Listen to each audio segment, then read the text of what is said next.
નમસ્કાર મિત્રો, બધા મિત્રોનો મારી અને તમારી યુટ્યુબ ચેનલની અંદર સ્વાગત છે।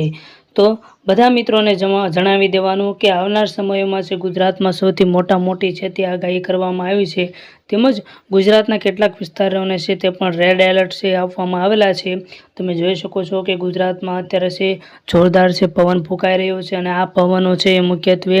દક્ષિણ દિશાઓથી છે ફેંકાઈ રહ્યો છે અને તે આશરે છે તે પૂર્વ દિશા તરફ જઈ રહ્યા છે અને આ તોફાની પવનો છે મિત્રો વરસાદ લાવવાની પણ શક્યતા રહે છે। મિત્રો તમે જોઈ શકો છો કે જ્યારે આપણે ચોમાસું બેસે છે ત્યારે મુખ્યત્વે વરસાદ લાવવા માટે આપણે છે દક્ષિણના પવનો છે તે મહત્વનો ભાગ ભજવતા હોય છે। તો આની અંદર છે અત્યારે દક્ષિણના પવનો આવી રહ્યા છે કે જેના કારણે છે અત્યારે ખૂબ જ છે તે વરસાદ લાવવાની છે તે શક્યતા વધી રહી છે। તો મિત્રો તમને ફરી જણાવી દેવામાં આવે છે કે તમે પહેલાં ગુજરાતનો નકશો જુઓ અને ગુજરાતમાં નકશા તમે જોશો એટલે તમને એક પ્રકારનો અંદાજ આવી જશે કે આશરે પવનો છે તે કઈ બાજુથી કઈ બાજુ તરફ ફેંકાઈ રહ્યા છે અને આશરે પવનની ગતિ છે એ પણ કેટલી રહેશે। તમે વિડીયોની અંદર જોઈ શકો છો કે આશરે 200 કિમીથી 150 કિમીનો છે તે પવન ફેંકાઈ શકે છે અને આ પવનો છે વરસાદ લાવવા માટે ખૂબ જ મહત્વનો ભાગ ભજવે છે કે જેના કારણે છે ગુજરાતની અંદર સૌથી છે ભારે છે વરસાદની છે તે આગાહી કરવામાં આવી છે। અને મિત્રો આ વરસાદ છે એ ખૂબ જ જોરદાર છે અને કેટલાક દરિયા કિનારા વિસ્તારો છે એને પણ રેડ એલર્ટ આપી દેવામાં આવેલા છે। તમે જોઈ શકો છો કે અમુક દક્ષિણના પવનો છે તે સીધા છે ઉત્તર તરફ જઈ રહ્યા છે, જ્યારે અમુક પવનો છે એ પશ્ચિમથી પૂર્વ તરફ જઈ રહ્યા છે। અને મિત્રો આ પવનો છે એ વરસાદ લાવવા માટે અતિ મહત્વના છે કે જેથી ગુજરાતમાં છે ભર શિયાળ ભર ઉનાળે એવા કહી શકાય કે ચોમાસું બેસવાની છે તે શક્યતા ખૂબ જ રહેલી છે। અને મિત્રો આ ચોમાસું જો માવઠું આવશે તો આના કારણે છે કેટલાક છે જામનગર, વેરાવળ, અમદાવાદ જેવા મોટા મેગા સિટી કહી શકાય, તેમજ ખેડૂતો માટે પણ છે એ માઠા સમાચાર છે તે કહી શકાય છે। તેમજ દરિયા કિનારાના જે લોકો છે જે દરિયો ખેડતા હોય એવા લોકોને છે પણ ગુજરાત સરકાર દ્વારા છે તે સાવચેત કરી દેવામાં આવ્યા છે અને ગુજરાત સરકાર દ્વારા છે પણ એ આવા સમયે છે તે દરિયો ન ખેડવા બાબતે પણ છે સૂચના અપાઈ રહી છે અને તેને સાવચેત રહેવા માટે વિનંતી કરવામાં આવી છે। તેમજ ગુજરાતના દરિયા કિનારે છે કેટલીક એનડીઆરએફની ટીમ પણ મૂકવામાં આવી છે અને આ ટીમ છે એ મુખ્યત્વે આપણે જોઈ શકો છો કે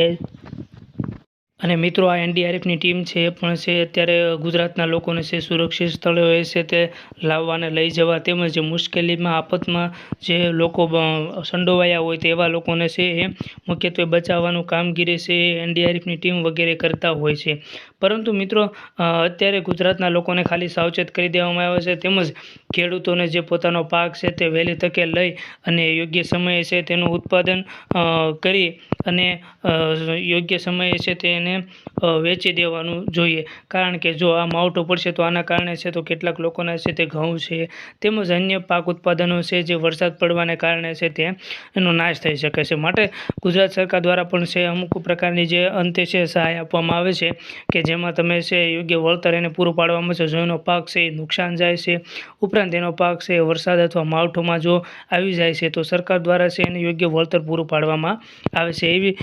વ્યવસ્થા પણ છે સરકાર દ્વારા કરવામાં આવે છે। તો મિત્રો આ માવઠાના કારણે છે જે લોકોને નુકસાન પહોંચે છે એવા લોકોને પણ સરકાર દ્વારા સહાય કરવામાં આવે છે। અને માવઠાની અંદર મિત્રો જણાવી દેવામાં આવે તો સૌથી પહેલાં છે મિત્રો તમે જોઈ શકો છો કે દરિયા કિનારાના જે વિસ્તારો છે એવા લોકોને અતિથી અતિ ભારે વરસાદની છે તે આગાહી કરી દેવામાં આવી છે અને આના કારણે છે તમે જોઈ શકો છો કે હું અલગ નકશાના સ્લાઇડ પ્રમાણે તમે જોઈ શકો છો કે કયા જિલ્લામાં ને કેટલા તાલુકામાં છે તે સૌથી વધારે છે તે દબાણ રહેલું છે અને હવામાન છે તે કેટલા વિસ્તારોમાં છે તે ભારેથી ભારે છે તે દબાણ અનુભવાઈ રહ્યું છે અને આ વાવાઝોડું છે તીવ્ર ગતિએ છે તે પછી આગળ પોતાનો દિશા છે બદલે એટલે કે ધીરે છે તે દરિયા કિનારાથી તે છે જમીન તરફ આવશે અને એના કારણે છે તે કેટલાક લોકોના મકાન તેમજ કેટલાક લોકોના ખેત ઉત્પાદન વગેરેને છે સાવચેત રાખવા પણ વિનંતી કરવામાં આવે છે। મિત્રો તમે અલગ નકશા પ્રમાણે તમે જોઈ શકો છો કે અત્યારે ટેમ્પરેચર છે એ થોડુંક ઓછું છે, પરંતુ ધીરે છે તે દરિયા કિનારા વિસ્તારમાંથી મોટું તોફાન આવે છે અને તોફાનના કારણે છે તે પછી 80થી 70 કિલોમીટર છે એની પવનની ગતિ છે અને એ પવનની ગતિ છે પછી ધીરે જમીન સાથે અથડાશે અને મોટું છે તે સ્વરૂપ ધારણ કરી લેશે। મિત્રો આવું ન થાય એટલા માટે છે ગુજરાત સરકારે છે પણ છે કેટલીક યોજનાઓ છે બહાર પાડવામાં આવેલી છે। મિત્રો તમે વિડીયોની અંદર જોઈ શકો છો કે કેવી રીતે છે એ રેડ એલર્ટ આપી દેવામાં આવે છે. કેટલાક વિસ્તારોનું છે મુખ્યત્વે રેડ એલર્ટ આપવામાં આવે છે કે એ વિસ્તારો છે એ મુખ્યત્વે ખાલી કરી દેવામાં આવે. તો મિત્રો, જો તમે વિડીયોની અંદર નવા હો તો વિડીયોને હજી સુધી સબસ્ક્રાઈબ નથી કર્યો તેમજ અમારી ચેનલને હજી સુધી તમે સબસ્ક્રાઈબ ન કરી હોય તો અત્યારે જ અમારી ચેનલને સબસ્ક્રાઈબ કરો અને બન્યા રહો અમારા આવા નવા બીજા વિડીયો સાથે. અને સૌથી પહેલાં હવામાન વિભાગની નોટિફિકેશન તમારામાં આવે એ પહેલાં છે અમારા યુટ્યુબ ચેનલને સબસ્ક્રાઈબ કરીને બેલ આઇકન જરૂર દબાવો છે કે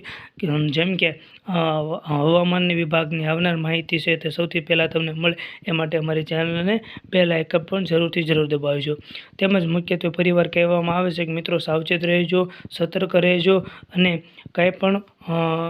ગંભીરતા અનુભવશો નહીં, કારણ કે આ વાવાઝોડું છે એટલું બધું ભયાનક છે તે છે નહીં. બસ મિત્રો, આવજો. અમારી ચેનલને લાઇક, શેર અને સબસ્ક્રાઈબ જરૂર કરજો.